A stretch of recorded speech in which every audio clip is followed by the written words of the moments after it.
Hello student, introduction में thermo क्या है, उसमें क्या पढ़ना है, ये सब मैंने आपको थोड़ा बताया था। आज से हम थर्मो के जो भी बेसिक टर्म्स है पहले वो आपको पता होने चाहिए। ओके, तो आज से हम थर्मो के बेसिक टर्म्स जो है उसके बारे में वन बाय वन हम डिस्कस करने जा रहे हैं। ओके, सबसे पहले हम बात करेंगे सिस्टम सिस्टम एंड सराउंडिंग। अब सिस्टम क्या है और सराउंडिंग क्या है। नॉर्मली आप जब फ्रिज में से आइस निकालते हो, ओके, आइस, तो ये आइस है, क्लियर।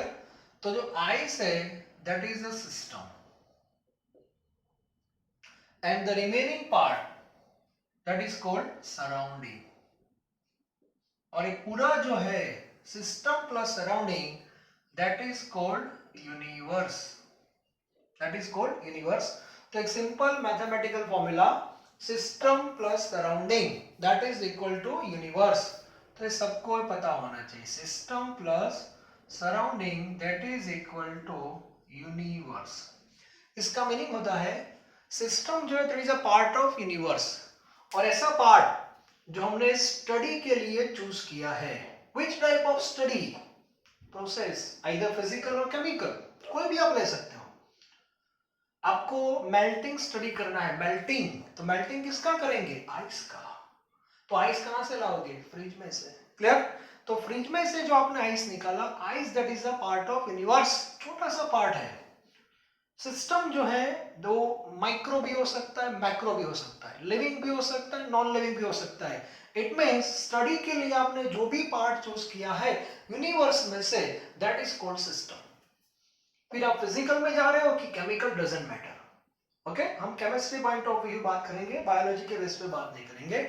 लेकिन मेनली सिस्टम का मीनिंग होता है whatever part of the universe chosen for the study, that is called system, and the remaining part of the universe that is called surrounding. So simply you can say system plus surrounding that is equal to universe. Okay, अब system और surrounding के बीच में यहां पे एक boundary बनती है, yes, interface, और यू कैन से बाउंड्री। तो सिस्टम और सराउंडिंग के बीच में एक बाउंड्री होती है, like LOC, line of control. India Pakistan, Pakistan system है, अलग है, वर्ल्ड से पूरा अलग हो गया है, मोदी साहब ने अलग कर दिया पूरा, और बाकी जो पार्ट है वो सब सेम हो गए। तो हम सराउंडिंग का पार्ट हो गए, पाकिस्तान सिस्टम हो गया, क्लियर।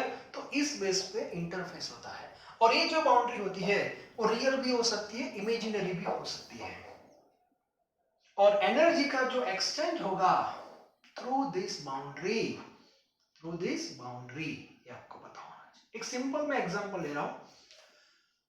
फॉर एग्जांपल, यूनिवर्स के पास 100 जूल एनर्जी है। बेसिकली हम एनर्जी मेजर नहीं कर सकते, लेकिन अभी मैं एक एग्जांपल ले रहा हूं। ओके, तो यूनिवर्स के पास 100 जूल एनर्जी है, तो ऑब्वियसली वो एनर्जी दो पार्ट में डिवाइड होगी, system and surrounding.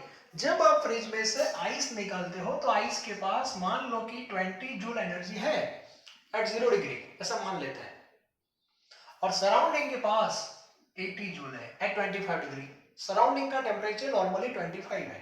Okay, so according to 25 80 joule उसके पास है, ऐसा मान लेते हैं। आइस का टेम्परेचर 0 है, तो अकॉर्डिंग टू 0 20 है, 20 plus 80 that is 100।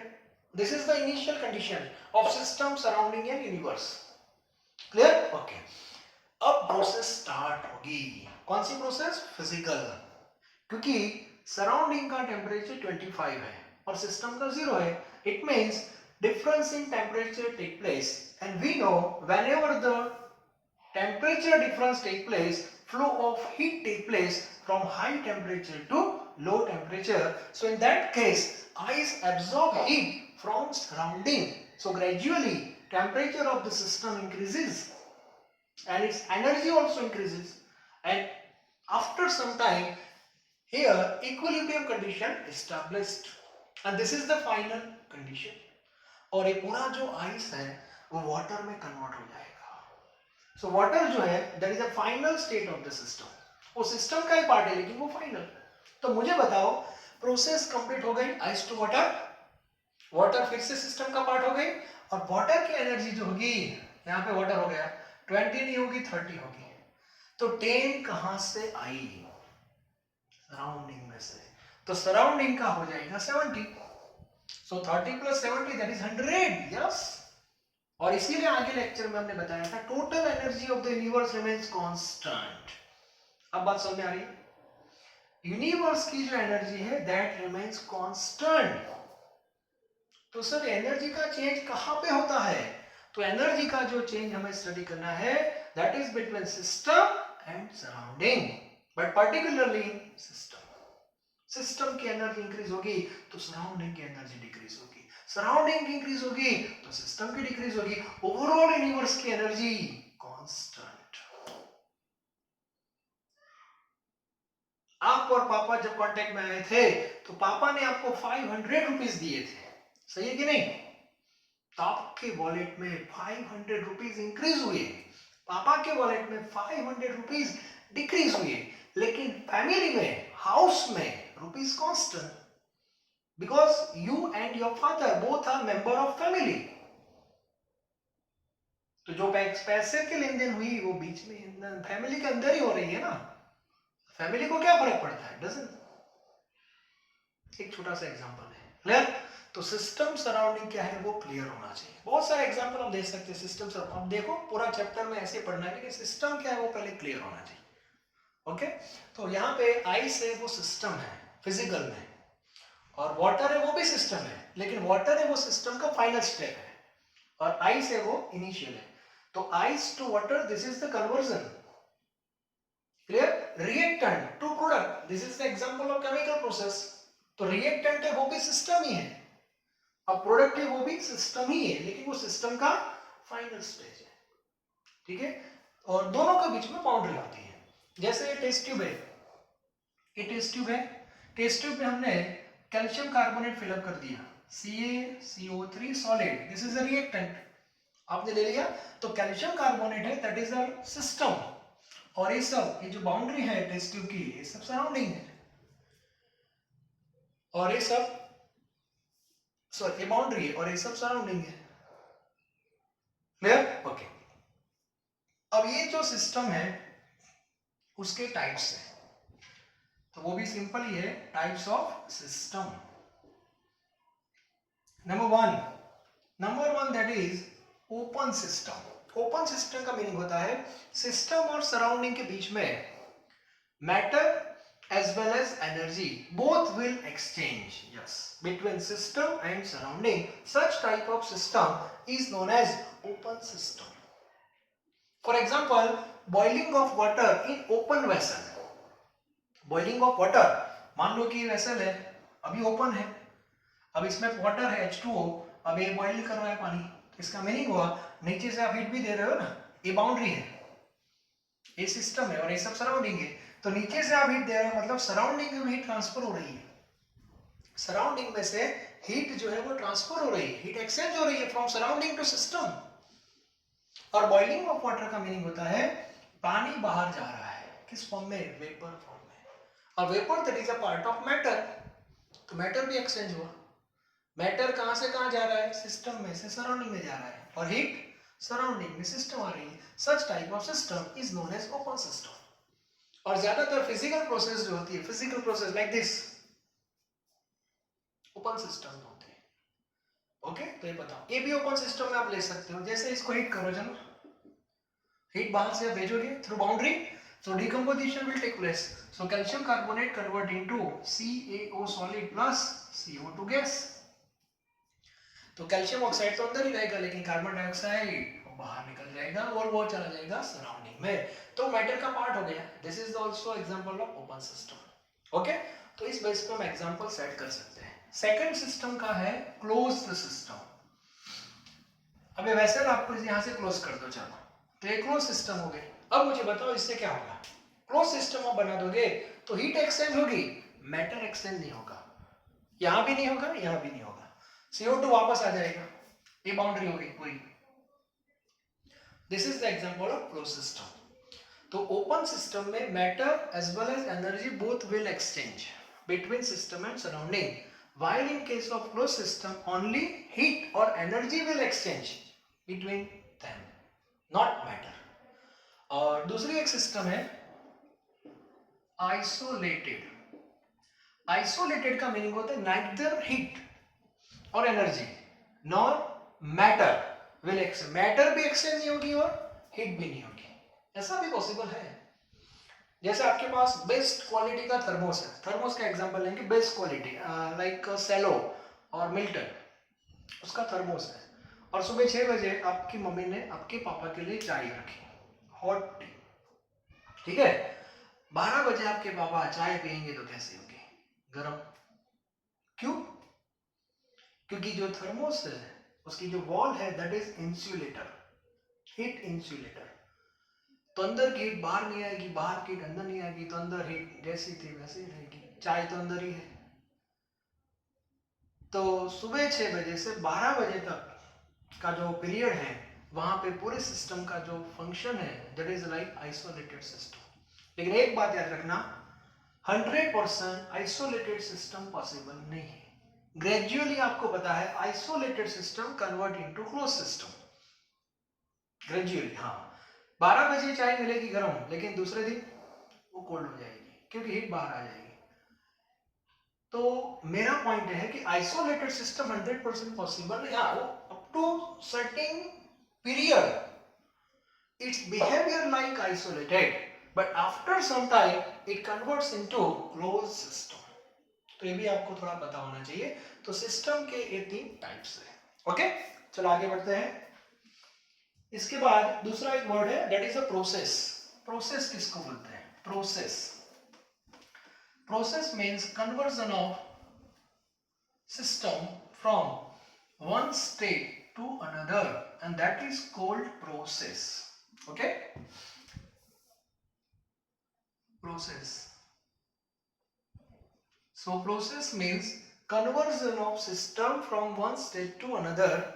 So we have 2 example. For example, ice. Ice means H2O solid gives H2O liquid. This is a physical process. ये सबको पता है, ये physical process है. Okay, and another R gives P. R gives P, that is chemical. Chemical process. R means what? Chemistry में R को बोलते हैं reactant, yes, और P को बोलते हैं product. तो शॉर्ट में हम क्या लिखते हैं? R gives P. Okay, R2P. Okay, RP, yes. अब यहाँ पे आप देखो, ये फिजिकल है और ये केमिकल है। ये दोनों जो है वो सिस्टम जो है उसका इनिशियल स्टेट है, इनिशियल स्टेट। जैसे आप घर पे सुबह होकर 7 बजे, वो आपका इनिशियल स्टेट है, और स्कूल में आप पहुंचते हो that is our final state. फिर वापस जब आते हो तो स्कूल वाला स्टेट आपका फर्स्ट हो जाएगा और घर वाला आपका फाइनल हो जाएगा, ठीक है। तो इसमें आइस जो है वो सिस्टम का इनिशियल है और वाटर है वो सिस्टम का फाइनल है। रिएक्टेंट है वो इनिशियल है, प्रोडक्ट है वो फाइनल है। So when conversion take place from initial to final, such conversion is known as process. Clear? And behavior of this process divide into 2 part, physical and chemical. ये आपको पता है। ओके ओके, अब देखो, when conversion take place either physical or chemical, some parameters like temperature, pressure, etc. remains constant during that conversion, and according to that process divide into 4 category. So the first one, which is very very important, and this is isothermal. Yes, first process that is isothermal. तो पूरा chapter आप पढ़ोगे तो isothermal, isothermal ऐसा word आपको मिलेगा। So what is the meaning of isothermal, ये आपको पता होना चाहिए। ओके, और ज्यादातर स्टूडेंट को आइसोथर्मल का डेफिनेशन बहुत इजी है, simple definition. During conversion either physical or chemical, during conversion T remains constant. T remains constant. T means temperature.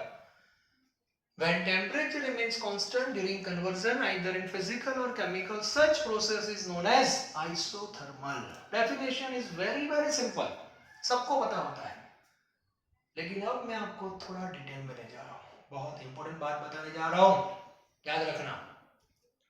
Temperature constant अपने आप नहीं रहता। क्या बात कर रहे हो सर? उसको रखना पड़ता है। सर कैसे? एग्जांपल दे रहा हूं, केमिकल का एग्जांपल ले रहा हूं। Normally chemical process occur in close vessel, जो वैसे क्लोज हो गई, ओके। अब इसमें एक प्रोसेस हो रही है chemical, that is R gives P। आपने 10 तक तो केमिस्ट्री पढ़ा है और आपको पता है कि केमिस्ट्री का कोई भी रिएक्शन जब लिखते हैं तो जो बीच में एरो होता है उसके ऊपर T और P लिखते हैं, कंडीशन, टेम्परेचर, प्रेशर। आपने नोट डाउन ऑब्जर्व किया होगा। और वो क्यों लिखते हैं उसका मीनिंग पता है आपको? That conversion, that process occurs at this temperature, at this pressure only। थोड़ा भी इधर उधर हो गया, प्रोसेस बंद हो जाएगी, ठीक है।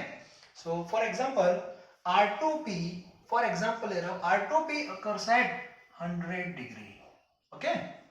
अब इंडस्ट्री वाले क्या करते हैं, देखो इंडस्ट्री वाले क्या सोचे, उनको पता है कि R2P 100 डिग्री पे होता है, तो वो इनिशियल लेवल पे 100 डिग्री सेट कर देंगे। इनिशियल लेवल पे वो 100 डिग्री सेट कर देंगे, प्रोसेस स्टार्ट हो जाएगी, ओके ओके। अब प्रोसेस स्टार्ट हो गई। अब आपने दो वर्ड सुने होंगे, एंडोथर्मिक और एक्सोथर्मिक। नाम आपने सुने होंगे, हाँ सर सुना तो है। एक्सो मींस हीट रिलीज होती है, एंडो मींस हीट एब्जॉर्ब हो रही है। सर नाम सुना है आपने? यस यस हमें पता है सर, तो उसका यूज करना है। दो में से एक प्रोसेस होगी, R2P आइदर एंडो और एक्सो, वो फिक्स है। फॉर एग्जांपल एक्सो, चलो ये प्रोसेस एक्सो है।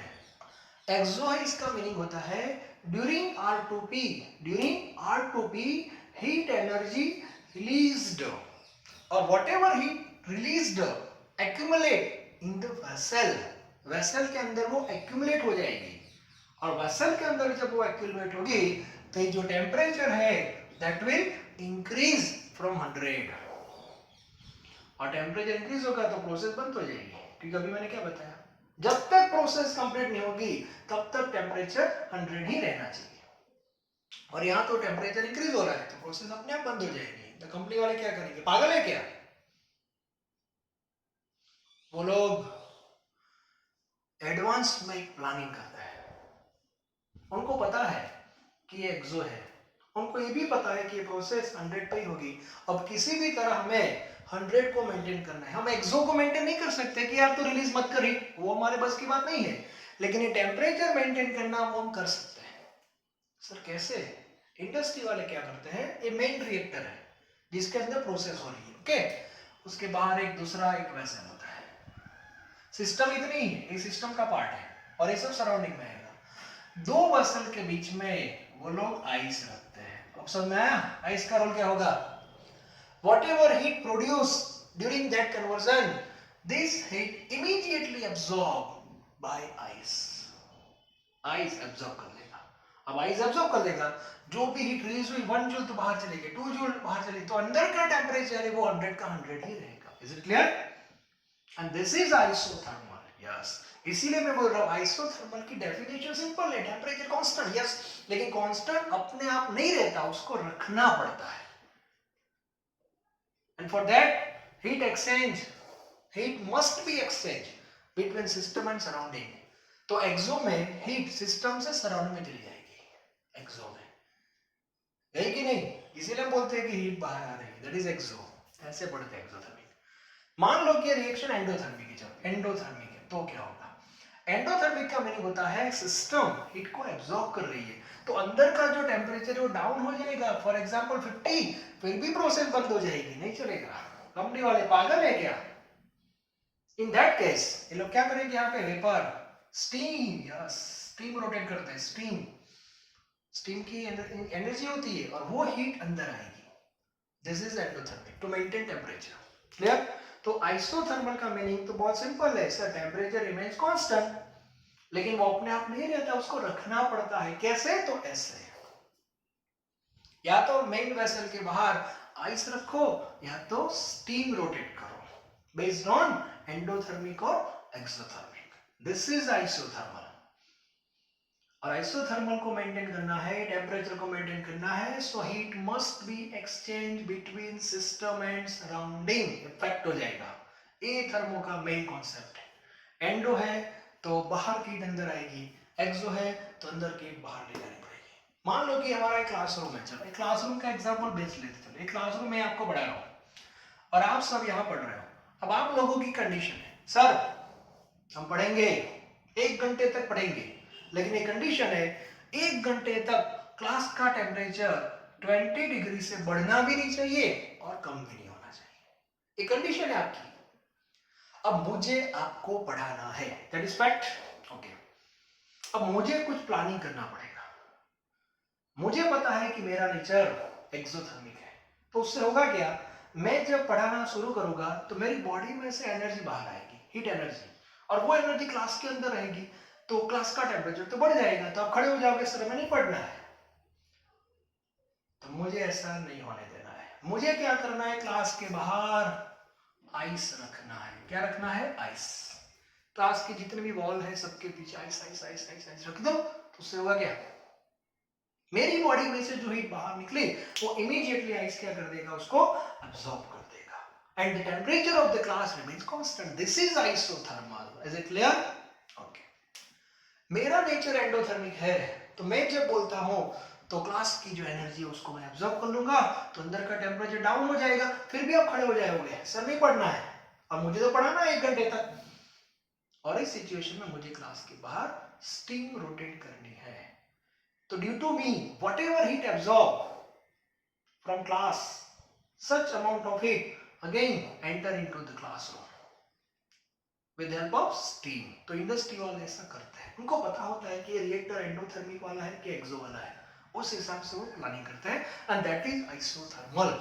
ये आइसोथर्मल है, नॉट टेम्परेचर कांस्टेंट। ये तो सबको पता है, ये चीज बहुत इंपॉर्टेंट है। To maintain constant temperature heat must be exchange between system and surrounding according to endothermic and exothermic. ये क्लियर होना चाहिए। नोट्स में सब लिखा है, टेंशन मत लो, सब कुछ नोट्स में लिखा है। Okay, next isobaric.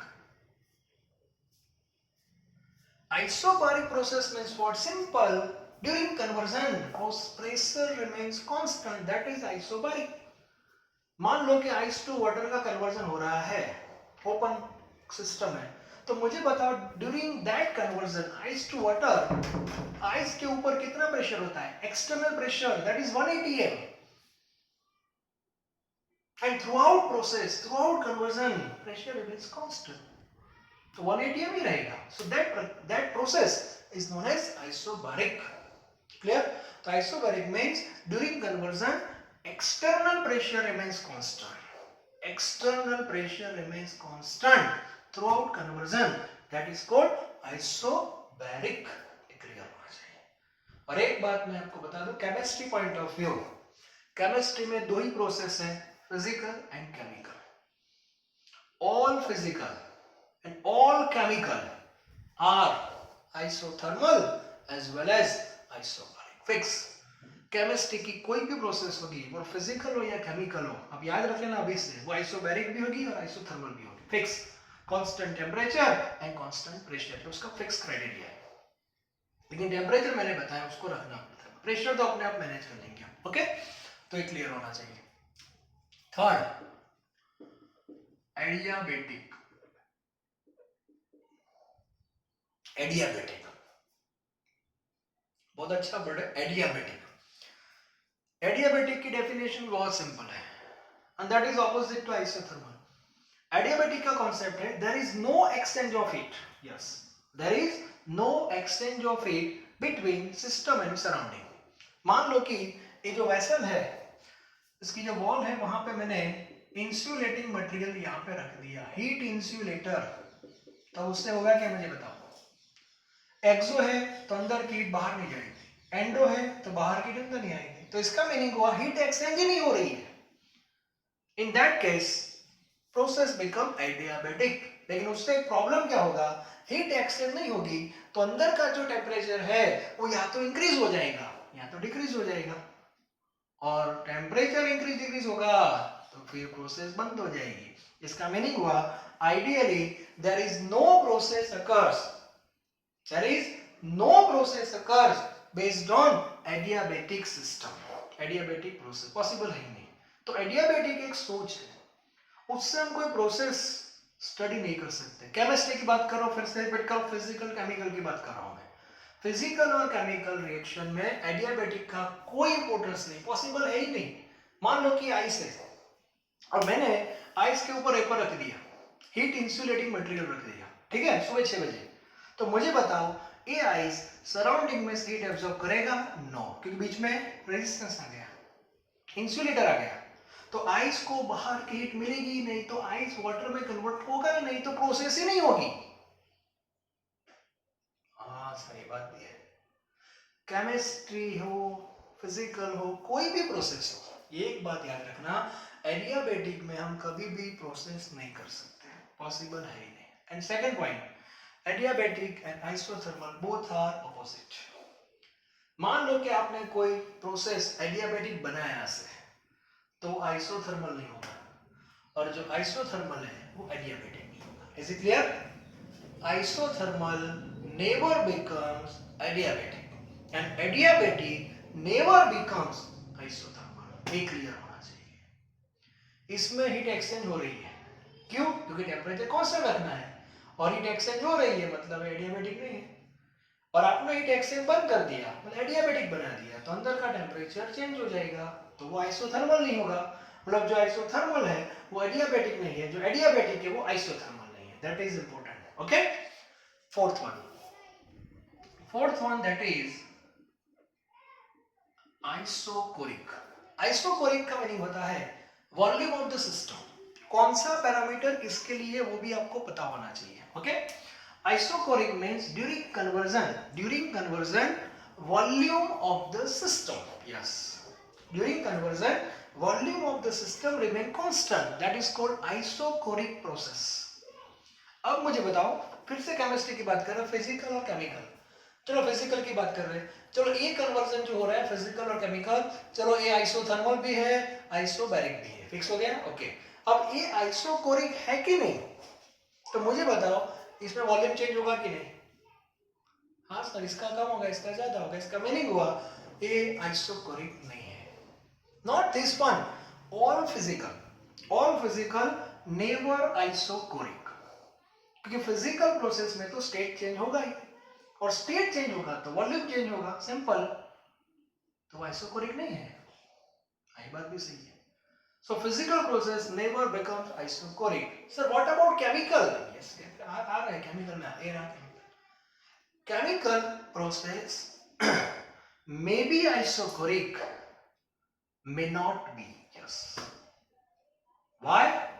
This depends on number of moles of gaseous reactant and product. बताओ, केमिस्ट्री में गैसियस की हम ज्यादा बात करेंगे। 3 टाइप के मैं एग्जांपल ले रहा हूं। पहला simple, R gives 2P, okay.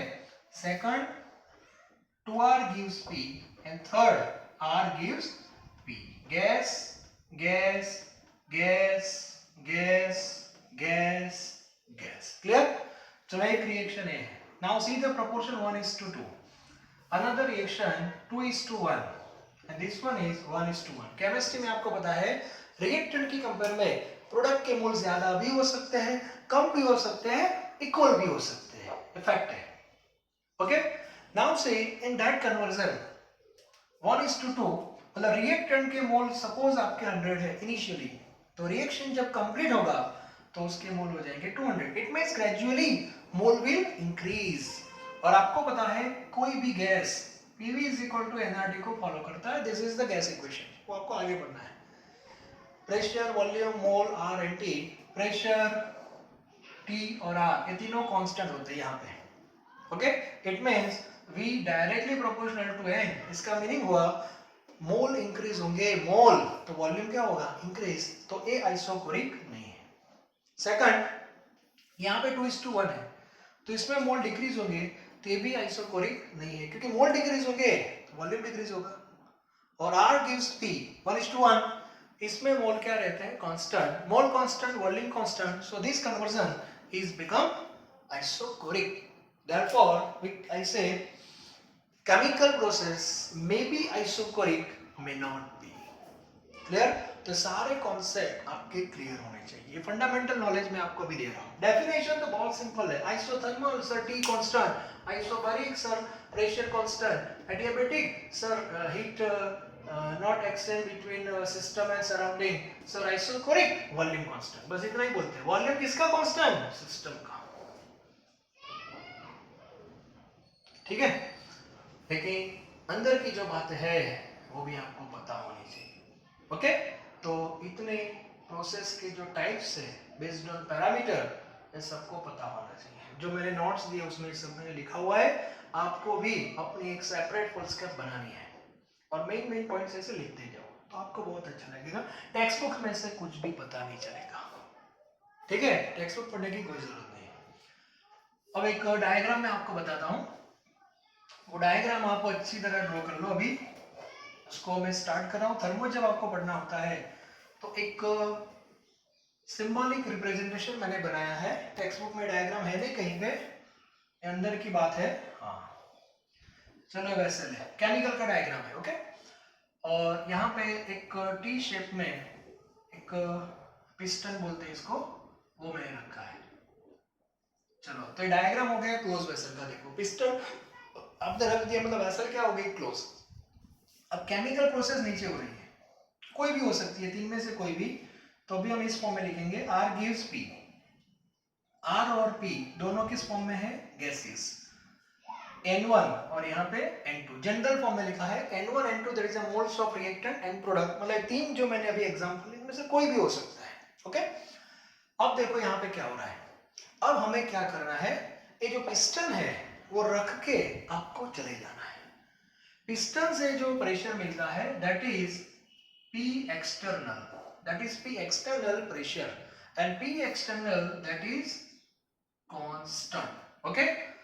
और P external जब constant होता है तो इसको हम क्या बोलेंगे, आइसोबैरिक, ओके, आइसोबैरिक जो भी बोलते हैं।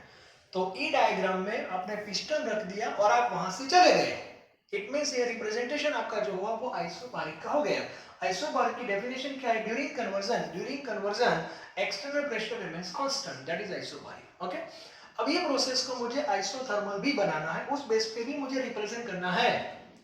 तो आइसोथर्मल में क्या होता है सर, टेंपरेचर कांस्टेंट कैसे है sir, heat exchange between system and surrounding, मतलब यहां से हीट बाहर भी आ सकती है, यदि ये एक्सो हुआ तो बाहर आ सकती है, मतलब माइनस क्यू, अंदर भी जा सकती है प्लस क्यू, बाहर स्टीम है तो बाहर की हीट अंदर जाएगी, आइस है तो अंदर की बाहर आएगी।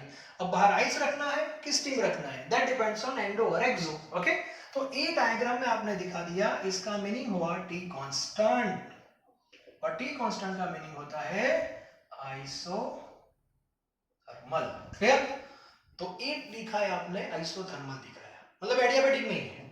यदि आपने वॉल इंसुलेटिंग कर दी तो एडियाबैटिक हो जाएगा, तो प्रोसेस होगी ही नहीं, छोड़ दो एडियाबैटिक को। Without exchange of heat process never possible, मैंने पहले से दिन से ही बोल रखा हूं, हीट एक्सचेंज होनी ही चाहिए, वरना प्रोसेस होगी ही नहीं, पॉसिबल ही नहीं है। कुछ ना कुछ तो कन्वर्जन होना चाहिए ना। मार्केट से कोई चीज लेके आप आते हो तो क्या अपने आप को दुकान वाला दे देता है, आपको पैसा देना पड़ता है यार, दैट इज एक्सचेंज।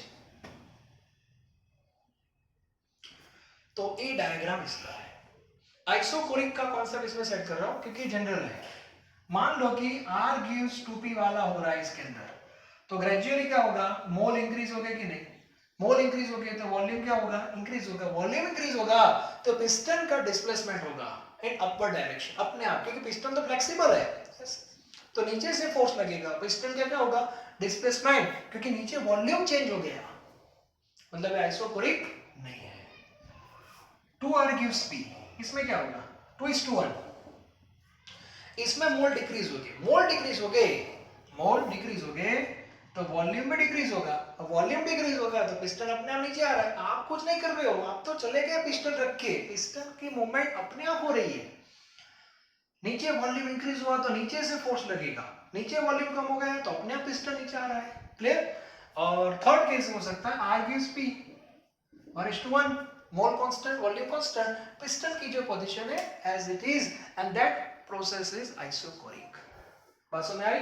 मतलब यहाँ नीचे R2P वाला रिएक्शन है तो वो आइसोकोरिक भी है, आइसोबारिक भी है और आइसोथर्मल भी है। आइसोथर्मल और आइसोबारिक तो तीनों है, लेकिन पहले दो जो है वो आइसोकोरिक नहीं है और ये लास्ट वाला है वो आइसोकोरिक भी है, एक क्लियर होना चाहिए। हाँ समझ में आ रही है? तो ये बेस्ट एग्जांपल है, बेस्ट डायग्राम है, तो ये डायग्राम अच्छी तरह ड्रॉ कर देना, नोट्स में मैंने दिया ही है फिर भी आपको पता होना चाहिए। ठीक है? तो आज के लेक्चर में मैंने system, surrounding, universe, process, physical process, chemical process, isothermal, isobaric, adiabatic और आइसोकोरिक के बारे में आपको बता दिया। अब नेक्स्ट लेक्चर में हम आगे बढ़ेंगे। क्लियर? टेंशन मत लो, बहुत इजी चैप्टर है, कॉन्सेप्ट क्लियर आपके है तो चैप्टर बहुत इजी हो जाएगा। ठीक है? Thank you very very much.